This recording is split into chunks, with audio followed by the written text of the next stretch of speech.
Assalamualaikum warahmatullahi wabarakatuh. Selamat pagi dan terima kasih atas kehadiran seluruh sivitas akademika Akper Berkala. Ini hari yang berbahagia dan alhamdulillah kita masih bisa berkumpul di ruang virtual hari ini untuk sosialisasi visi misi Akper Berkala. Saya tentu saja sebagai ketua yayasan menyatakan bahwa kerangka sosialisasi ini merupakan satu upaya untuk bisa mendapatkan pemahaman yang utuh terkait tentang tujuan dan apa-apa saja yang nantinya akan menjadi fokus concern dari organisasi Akademi Keperawatan Berkala Widya Husada. Nah, sebelum kita masuk ke kenapa kemudian sosialisasi ini dilakukan, lalu apa yang akan disosialisasikan yang nanti akan dipresentasikan oleh para pembicara, oleh para dosen, oleh para tim struktur di Akademi Keperawatan Berkala Widya Husada, saya tentu menyampaikan apresiasi yang luar biasa kepada seluruh sivitas akademika Akper Berkala Widya Husada atas apa yang sudah dicapai selama ini. Tentu saja kita terus berharap bahwa situasi pandemi ini segera berakhir dan kita dapat melanjutkan proses pembelajaran, pengajaran, praktek itu secara fisik ya. Proses pembelajaran online menjadi satu bagian yang tidak bisa dipisahkan saat ini karena itu merupakan bentuk adaptasi dari kehidupan digital ya. Teman-teman sekalian, saya harus kasih notes ya. Yang pertama terkait dengan visi dan misi ya. Jadi kalau kita bicara tentang visi dan misi, maka visi itu digambarkan sebagai tujuan besar gitu ya. Jadi kita mau kemana gitu ya. Kalau kita kemudian memahami bahwa visi itu adalah target atau tujuan, jadi kita tahu kemana hendak melangkah ya. Jadi kalau tujuannya itu ke Bogor, kita tahu posisi kita itu dari Cibubur, sehingga kita tahu jalannya ke arah mana. Ada visi, ada tujuan, ada target ya. Lalu kita bicara tentang misi.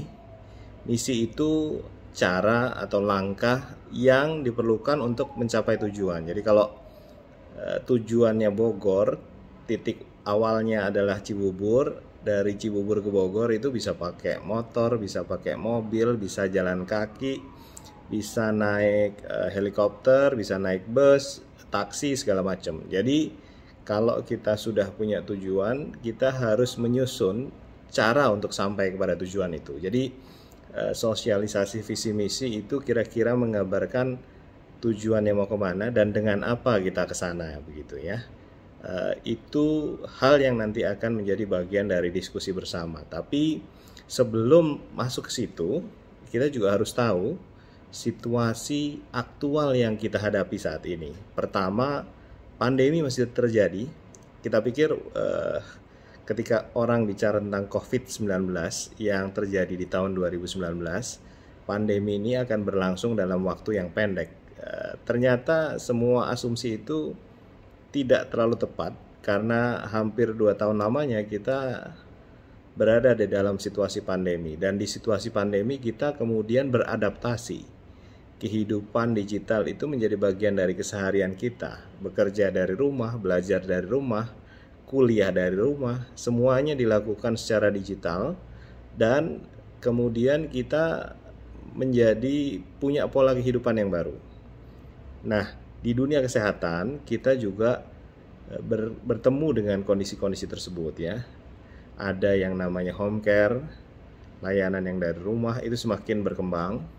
Telekonsultasi, komunikasi melalui digital itu juga terjadi.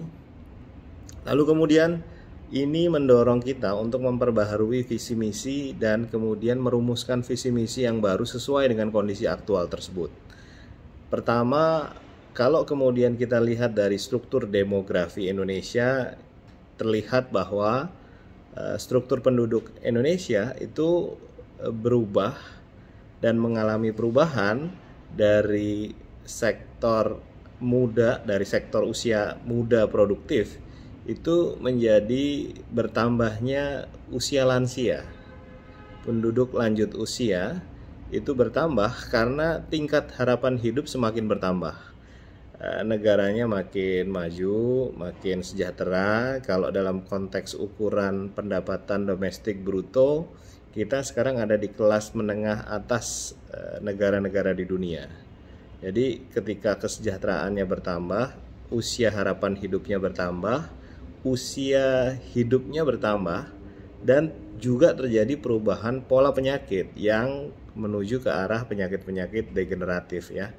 Penyakit infeksi yang menular seperti pandemi ini kita harapkan menjadi, dan tentu kita tidak berharap terjadi lagi, tapi dia merupakan satu siklus situasional. Nah, yang aktual yang kita hadapi sehari-hari itu penyakit-penyakit degeneratif, penyakit yang terjadi karena pola hidup dan pertambahan usia. Oleh karena itu, teman-teman di direksi dan struktural itu merumuskan hal-hal yang nantinya akan dibicarakan terkait dengan visi dan misi dalam kerangka sosialisasi ini kepada seluruh sivitas akademi keperawatan berkala Widyahusada.